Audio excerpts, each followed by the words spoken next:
Hello, my name is Carrie and welcome to my channel. Today I'm going to be doing the contradictions tag. This tag was created by Daniela at Only If for a Page, and I have linked the original video down in the comments below. This is a bit of an older tag, but it's one that I really like the questions for because I think it is a good reminder that there are some genres or tropes or even certain preferences in terms of style of books like cover design or marketing that impact us in the way that we choose books and what we may or may not end up liking in the future. Now let's get into these questions. The first one is, I love this genre, but I don't like this book. And for this one, I am a huge cozy mystery fan, but I have definitely learned that some cozy mysteries are not for me, and Arsenic and Adobo by Mia P. Manansala has really shown me the things that I don't like about certain cozy mysteries. In this one, we follow a girl who has moved back in with her parents after a failed relationship. She ends up working in their family restaurant. One day, her ex-boyfriend, who is a food critic, comes in and dies during the meal. From there, our main character is trying to save her family's restaurant from reputational ruin and also kind of readjust to life back in this small town that she has missed out on for many years. I thought this was interesting in terms of there were definitely directions where I was excited to see where this story would go. There are certain relationship dynamics and small town dynamics that our main character is kind of relearning in this environment. However, I really disliked how the mystery played out in this. The investigation felt very much like we're being told this very specific script about investigating and then it's being reused over and over again. I didn't like that. I also didn't feel like any of the characters were really well fleshed out in this one. So it was a pretty big letdown, especially because I had been reading other murder mysteries around the exact same time that I picked this one up, and they were done in much better ways in my opinion. Prompt number 2 is, I rarely read this genre, but I loved this book. For me, this is absolutely Slewfoot by Brom. I read this in October of 2025, and I am not a big horror reader. I have only kind of dipped my toes in with some authors like Stephen Graham Jones, for example, where there's a socio-political commentary to his horror, and so I find it a little bit more compelling. However, I did find in this that there were definitely socio-political historical themes that were explored in this, and I think they were very well done. I really liked the main characters that we follow.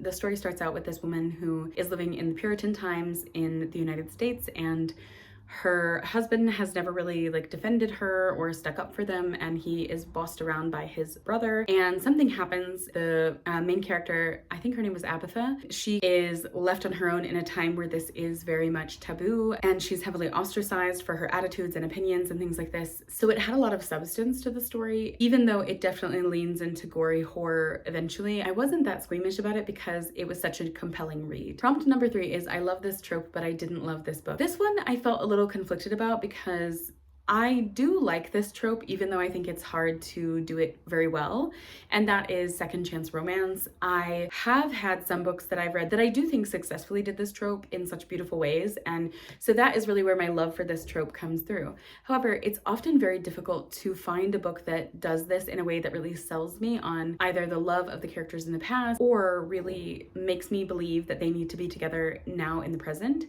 And one book that did this horribly was Something Wilder by Christina.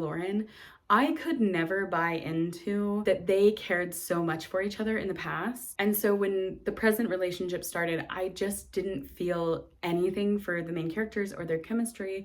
It felt very much like insta-love, which is the actual exact opposite of what you want in a second chance romance, because there should be all of this history that has gone into this relationship and all of this almost like shared intimacy, I guess, that you maybe weren't there for originally, but is still supposed to be conveyed on the page. And this one just did not do that for me. This is the story about a young woman. She takes over her father's ranch after I believe he passes away. There was a boy that worked on the ranch who she was in a something with. I would kind of describe it as a situationship, although the characters in the book may have felt differently about that. Eventually he leaves, and then in the present day he is on this company retreat at her family ranch, and they of course meet again and shenanigans ensue from there. But that was also a book where so little of the story really focused on the romance, and so it's hard for me to say that that is really a second chance romance at all. Prompt number 4 is, I hate this trope, but I loved this book. And for me, this is definitely fake dating, which I feel conflicted about because often I do enjoy a fake dating story,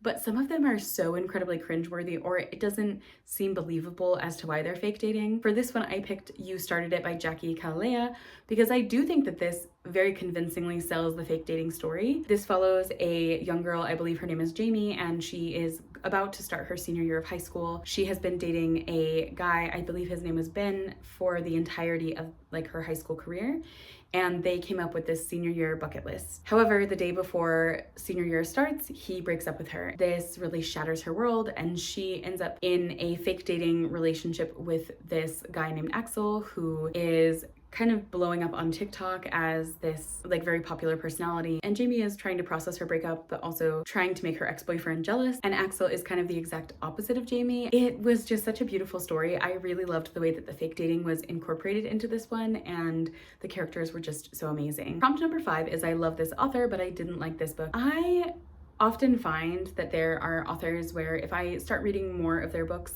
there are obviously hits and misses, but this one is one where I really disliked the book that I ended up picking up by them, and that is Nettle and Bone by T. Kingfisher. This is the book that helped me realize I do not like fairy tale retelling stories, and even though this one is not exactly an exact retelling of something, it is very much this fairy tale atmosphere, and even that I don't enjoy reading about.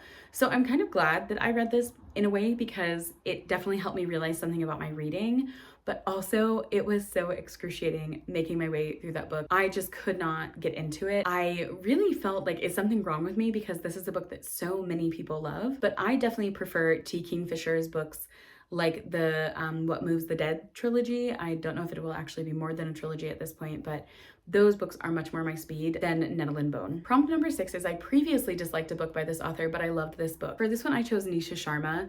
And it's kind of funny because the first book of hers that I read was Dating Dr. Dill, and that is the book that I really disliked. The second book in that series is Tastes Like Shakkar, which I really love. It's very funny to me that these are literally in the exact same series, but I had such entirely different reading experiences with these. In Dating Dr. Dill, that one was a fake dating story where I really disliked the male lead. I found him to be really superficial and cringy in terms of like how he's described in moments of intimacy with the reader.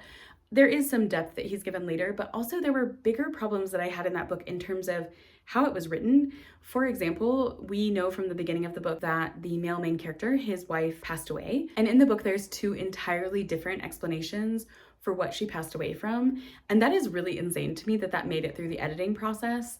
So the first book I had a lot of criticisms of, not necessarily because I found the romance bad or the story bad. I didn't really like the main character, but I found that there were really big problems with the actual writing, which usually for me means that I will not go back to an author. But the second book, Tastes Like Shakkar, followed 2 characters from the first book that I was really intrigued to see more of.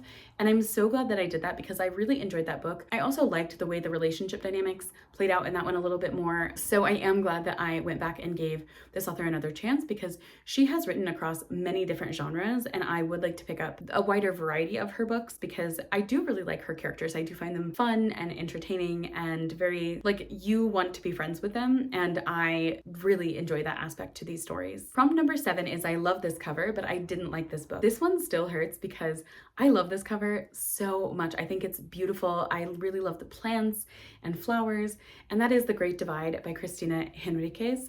I really disliked this one. It's such an interesting story because this follows people who literally created the Panama Canal. It's a multi-POV where you are getting different perspectives between local people living in Panama, their conflicted feelings about this, as this means intervention from the United States. There are these businessmen who are coming to Panama. They have all of this wealth, and they are also responsible for exploiting many people in creating the canal. And you get the perspective of these people who are being exploited by, you know, these companies that are not caring about the working conditions, health and safety, like all of these different things for the workers, even like adequate pay, stuff like that. There's a lot of different perspectives that had a lot of promise in this, but the way that it is actually executed in the book, it just felt like no one was really fully fleshed out, and that these characters were more, you know, like soapboxes for a specific ideological perspective than fully realized people who were approaching these things with nuance, or, you know, even coming together and constructing a story and a narrative that I felt like was clear to the reader. The only thing that I felt was clear in this is that the Panama Canal was built off of exploitation, and I think that that is a very obvious truth. So I guess I just kind of wanted more from this, and I don't necessarily know what specifically more I wanted from it, but that was just my takeaway from it. At least it's a beautiful cover though. The last prompt is I don't like this cover, but I love this book. And for me, this is A Rip Through Time by Kelley Armstrong. I really loved this. This is a time travel mystery, and I love the main character. She was such a strong character to follow and so fully realized and developed. I also really liked the supporting cast in this. I thought that they were great, and I think that the mystery was really intriguing. I'm really excited that this is a long-term series because I definitely want to revisit these characters and this historical Edinburgh that we're thrown into. However, the covers are very just basic to me. I don't know, they're not really thrilling, and they're not really something that I would pick up off the shelf if I just saw it. So maybe one day they'll get better covers, but also they're not super terrible. Like, I wouldn't be embarrassed to have this cover. Now, those are all the books that I had to talk with you about today because that concludes all of the questions for the contradictions tag. I would love to hear your thoughts and responses to these questions in the comments below, or if you would like to make your own video on this, that would also be amazing. I hope that you enjoyed this, and thank you so much for watching. Happy reading. Bye.